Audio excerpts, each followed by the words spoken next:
एक और एग्जांपल हम लोग देखते हैं शॉर्टेस्ट सीक टाइम फर्स्ट का। हमें एक रिक्वेस्ट सीक्वेंस दे रखी है। इस सीक्वेंस के अंदर हमारे पास आईओ रिक्वेस्ट आई है 82, 170 एंड सो ऑन, और अभी हमारा करंट हेड मूवमेंट है 50, और हमें इन सब रिक्वेस्ट को प्रोसेस करना है with the help of SSTF disk scheduling algorithm. तो SSTF ये कहता है कि हमारा करंट हेड जहां पर है उससे शॉर्टेस्ट सीक टाइम के अंदर जिस रिक्वेस्ट पे हम पहुंच सकते हैं, हम उस रिक्वेस्ट को पहले प्रोसेस करते जाते हैं। तो अभी हमारा करंट हेड है 50 पर, और 50 से पास देखिए, अगर हम ये सब सीक्वेंस को देखें तो सबसे पास जो है हमारे पास वो है 43। तो हमारा हेड कहाँ पे मूव करेगा? 43। अब 43 पे आके अगेन हम देखेंगे 43 से नियरेस्ट, 43 हो चुका है सॉरी 43 से नियरेस्ट कौन सा ट्रैक है? तो 40 से जो नियरेस्ट है वो है हमारा 24। तो हमारा हेड मूव करेगा 24 से नियरेस्ट जो है नेक्स्ट है 16। तो हम जाएंगे 16। अब देखेंगे 16 से सबसे नियरेस्ट कौन सा है। तो अभी हमारे पास रिमेनिंग है 82, 170, 140, 190। तो अब अभी हमारे पास सबसे जो नियरेस्ट है दैट इज 82। नेक्स्ट 82 से नियरेस्ट कौन है? तो 82 से नियरेस्ट है हमारे पास 140 से नियरेस्ट है हमारे पास 170 एंड लास्ट रिक्वेस्ट है 190। तो this is an example in which जो हमारा SSTF एल्गोरिथम है इस तरीके से प्रोसेस होता है। अब हमें निकालना है नंबर ऑफ हेड मूवमेंट्स कितने हुए। तो सबसे पहले हमारा करंट हेड कितने पे था? 50 पे था। फिर हम कहाँ गए? 43 पे। तो number of head movements this, plus फिर 43 से कहाँ गए हम लोग? 23 पे। तो 43 माइनस 24। नेक्स्ट फिर कहाँ गए हम लोग? 24 से 16 पे। तो 24 माइनस 16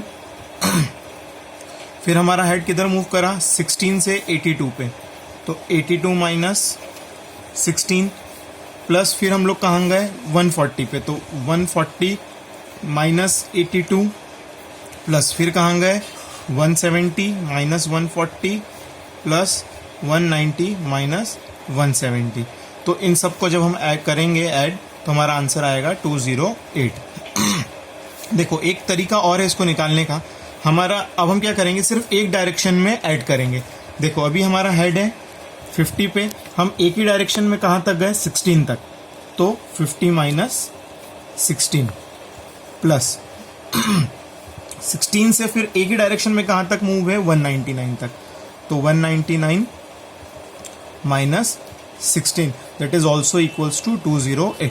तो एक ही शॉर्टकट आप फॉर्मूले को अभी यूज कर सकते हैं। अगर हम एक ही डायरेक्शन में मूव होते जा रहे हैं तो इतने सारे डायरेक्शंस के मूव निकालने की वजह हम लोग क्या कर सकते हैं? एक कम्युलेटिव डायरेक्शन को लेकर, सिंगल डायरेक्शन को लेकर अगर कैलकुलेशन करेंगे तो भी आंसर सेम आएगा। अब एक एग्जाम्पल, थोड़ा सा डिफरेंट एग्जाम्पल इससे देखते हैं SSTF का।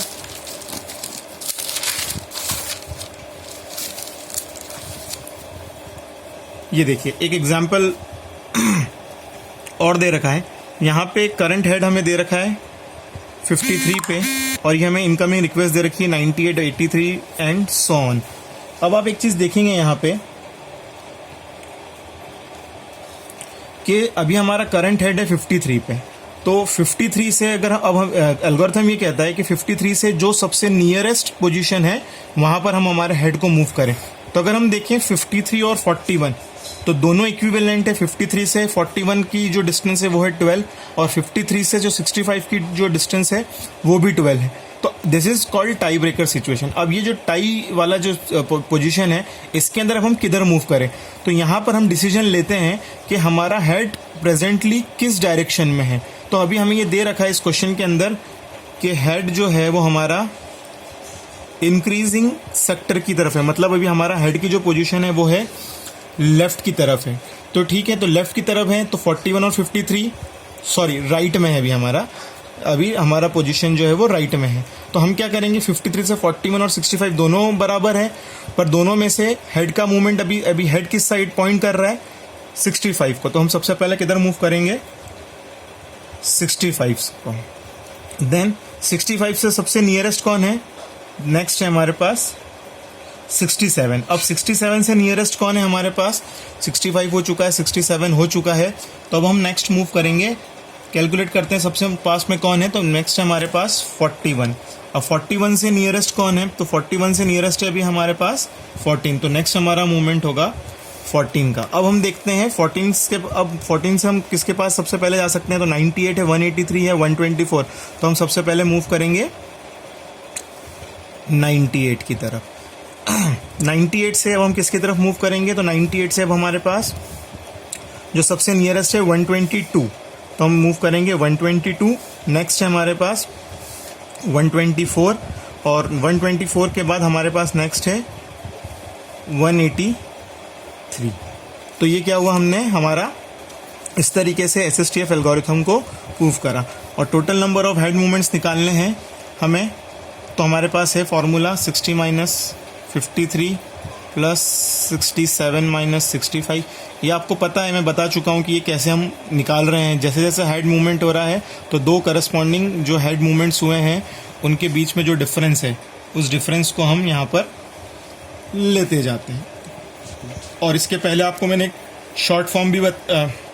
शॉर्ट ट्रिक भी बताई है। अगर हेड का मूवमेंट एक पर्टिकुलर डायरेक्शन है तो उन इंटरमीडिएट पॉइंट्स के बीच में डिफरेंस ना निकालते हुए स्टार्टिंग और एंड पॉइंट में डिफरेंस निकाल लें, जिससे क्या होगा, हमारा हेड का टोटल मूवमेंट कितने हैं वो आ जाएंगे। तो इन सबको आप कैलकुलेट करेंगे तो टोटल आपका आंसर आएगा 236।